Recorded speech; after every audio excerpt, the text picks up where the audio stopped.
दिवाळीची सुरुवात वसुबारसने होते. प्रेम आणि कृतज्ञतेचा दिवस. गाय म्हणजे आपली दुसरी आई.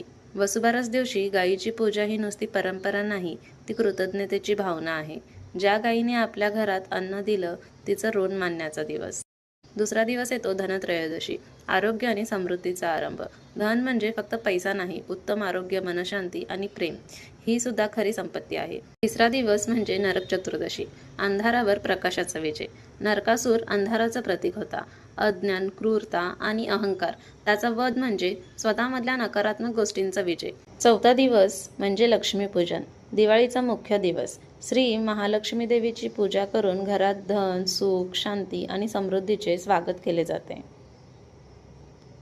पाचवा दिवस दिवाळी पाडवाचा. हा दिवस भावनिक नात्यांचा, विशेषतः पती-पत्नीच्या प्रेमाचा उत्सव, तसेच राजा बळी आणि भगवान विष्णूच्या कथेसंबंधित आहे. सहावा दिवस भाऊबीजेचा. भाऊबीज हा सण भावंडाच्या प्रेमाचं प्रतीक आहे.